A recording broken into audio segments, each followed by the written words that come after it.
بسم اللہ الرحمن الرحیم مولا صلی وسلم دائما ابدا علی حبیبک خیر الخلق کلہم والحبیب الذی ترجى شفاعته لکل حول من الاحوال مقتحم یا رب بالمصطفى بلغ مقاصدنا واغفر لنا ما مضى یا واسع الکرم۔ آج کے سبق کے اندر اسماء عاملہ کی 7ویں قسم ہے اسم تفضیل۔ اسم تفضیل کا صیغہ آپ صرف صغیر کے اندر پڑھتے ہیں افعال التفضیل المذکر من افعال و افعالان افعالون اضرب و اضربان اضربون اضارب و اضرب والمؤنث من ضربا ضربیان ضربیات ضرب ضریبا، ٹھیک ہے، یہ اسم تفضیل کے صیغے ہوتے ہیں۔ اسم تفضیل جو ہوتا ہے یہ بھی عمل کرتا ہے۔ آج ہم اسم تفضیل کا عمل پڑھیں گے۔ اسم تفضیل کیا عمل کرتا ہے؟ تو اس سے پہلے ہم اسم تفضیل کی تعریف پڑھتے ہیں کہ اسم تفضیل کی تعریف نیچے کتاب کے اندر موجود ہے کہ یہ وہ اسم مشتق ہے جو ایسی ذات پر دلالت کرے جسے کسی کے مقابلے میں معنی مصدری کی زیادتی حاصل ہو۔ کسی کے مقابلے میں دیکھیں، مثال میں لکھا ہے زید افضل من عمر، زید افضل من عمر کا ترجمہ کیا ہوگا؟ زید عمر سے زیادہ فضیلت والا ہے۔ تو اس کا مطلب کیا ہوتا ہے؟ یہاں افضل کی جگہ میں لکھتا ہوں اعلم، زید عمر سے زیادہ عالم ہے۔ دیکھیں جو علماء ہیں، علماء تو کوئی عالم یہ کہہ سکتا ہے کہ مجھ سے بڑا عالم کوئی نہیں ہے؟ کوئی یہ کہہ سکتا ہے؟ جتنا بڑا عالم دین کیوں نہ ہو، ہیں استاذ الکل فی الکل کیوں نہ ہو، پھر بھی وہ یہ دعویٰ نہیں کر سکتے کہ مجھ سے بڑا عالم کوئی نہیں ہے، کیونکہ قرآن پاک نے فرمایا وَفَوْقَ كُلِّ ذِي عِلْمٍ عَلِيمٍ، ہر علم والے کے اوپر ایک اور علم والا موجود ہے۔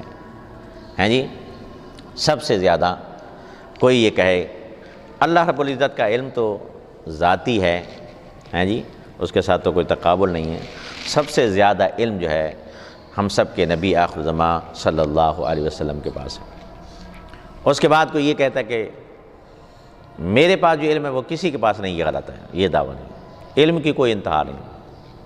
یہ ایک الگ بات ہے، ایک عالم ہے اس کے مقابلے میں جو دوسرا بیٹھا ہے وہ اس سے بھی زیادہ عالم ہے، اس کا علم زیادہ ہے، اس کی محنت زیادہ ہے، درسی کتب کے اندر وہ زیادہ ہے، تدریس کے اندر زیادہ ہے، یا خارجی مطالعہ اس کا زیادہ ہے، تقویٰ اس کا زیادہ ہے، ٹھیک ہے۔ تو ایک آدمی عالم ہوتا ہے، دوسرا اس سے بھی زیادہ عالم ہے۔ اب اگر یہ کہتے ہیں مثال کو زید عمر سے بڑا عالم ہے، اس کا مطلب یہ نہیں کہ عمر عالم ہی نہیں ہے، یہ مطلب نہیں ہے۔ مطلب یہ ہوتا ہے کہ عمر بھی عالم ہے، لیکن اس کی بنسبت اس کے پاس جو علم ہے، علم جو مصدری معنی ہے، اس کی بنسبت اس کے پاس زیادہ ہے۔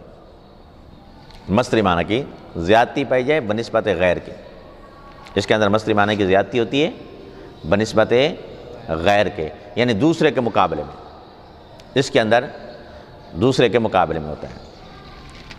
ایک بات یاد رکھنا، اس میں تفضیل کا استعمال 3 طریقوں سے ہوتا ہے۔ جہاں بھی اس میں تفضیل کا صیغہ ہوگا اس کا استعمال 3 طریقوں میں سے کوئی ایک طریقے کے ساتھ ہوگا۔ تینوں طریقے بیک وقت نہیں ہوں گے، ایک ہوگا۔ اگر بظاہر ان تینوں طریقوں میں سے کوئی ایک طریقہ نہیں ہے تو وہاں ان تینوں طریقوں میں سے کوئی ایک طریقہ جو محذوف ماننا پڑے گا، ٹھیک ہے۔ وہ 3 طریقے کیا ہیں؟ اس کا استعمال یا تو من کے ساتھ ہوگا، جہاں اس میں تفضیل کا صیغہ آئے گا اس کے بعد من ہوگا، جیسے زید افضل من عمر، زید افضل من عمر، یا اس میں تفضیل کے اوپر الف لام آئے گا، الف لام کے ساتھ استعمال ہوگا، جیسے جاءنی زید الافضل، زید الافضل، افضل جو ہے اس میں تفضیل کا صیغہ ہے، اس پر الف لام آیا ہوا ہے۔ یا اضافت کے ساتھ ہوگا، اضافت کا مطلب ہے کہ یہ اس میں تفضیل کا صیغہ مضاف ہوگا، جیسے زید افضل القوم، زید افضل القوم، یہ تو اس کا استعمال ہے۔ اب اس کا عمل کیا ہوگا؟ اصل تو ہم نے عمل پڑھنا ہے کہ اس میں تفضیل عمل کیا کرتا ہے، کہتے اس کا عمل بھی اسم فاعل اور اسم مفعول کی طرح اپنے فعل والا ہوتا ہے۔ صفت مشبہ جس طرح اپنے فعل والا عمل کرتا ہے تو یہ بھی اپنے فعل والا عمل کرے گا۔ تو یعنی جس طرح فعل جو ہوتا ہے وہ اپنے فاعل کو رفع دیتا ہے، یہ بھی اپنے فاعل کو رفع دیتا ہے۔ جیسے افضلوں کے اندر ہوا ضمیر ہے جو کہ مستتر ہے، یہ اس ضمیر کو رفع دیتا ہے۔ مثال کے طور پر آپ دیکھیں ضرب زید میں ضرب کیا بنے گا؟ ضرب زید میں زید مبتدا کس نے بولا ہے؟ سو رہا تھا.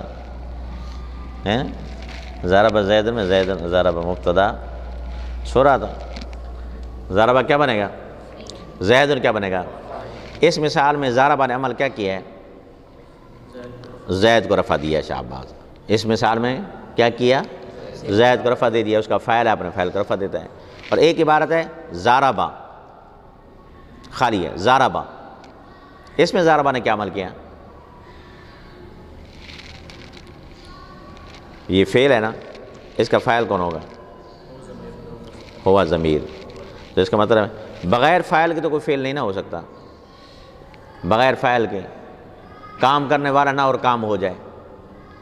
ہاں جی دیکھیں بس اوقات ایسا ہوتا ہے کام کرنے والا معلوم ہوتا ہے، کبھی معلوم نہیں ہوتا. یہ بات تو الگ ہے.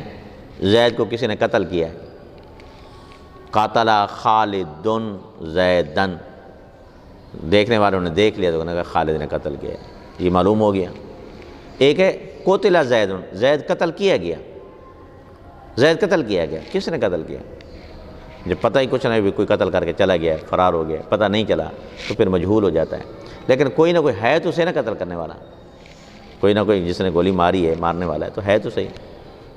تو اس کا معنی یہ ہوگا، سمجھانے کے طور پر میں بول رہا ہوں، اس کا مطلب یہ ہوگا ضرب زید میں کسی نے کہا زید مارا گیا، زید مارا گیا، اس کا مطلب کوئی تو مارنے والا ہے.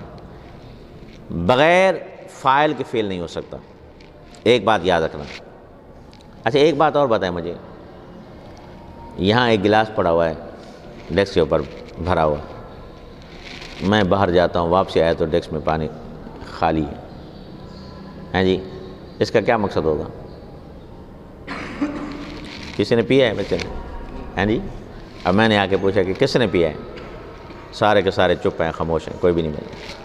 جس کا مطلب ہے کسی نے نہیں پیا. پیا تو ہے نا، وہ الگ بات ہے کوئی بتا نہیں رہا، ڈر کی وجہ سے میں بتاؤں گا نہیں پینا تھا تو پتہ نہیں سزا نہ ملے. تو اس کا مطلب ہے کوئی پینے والا تو ہے نا. ایسے کام کرنے والا نہ اور کام ہو جائے تو یہ تو نہیں نہ ہو سکتا.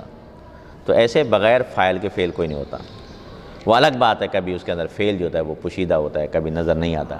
جیسے ضربا، اب ہم یہ کہیں کہ فعل ہے اس کا فاعل نہیں ہے تو یہ تو غلط ہو جائے گا. فاعل کے بغیر تو فعل بنتا ہی نہیں ہے.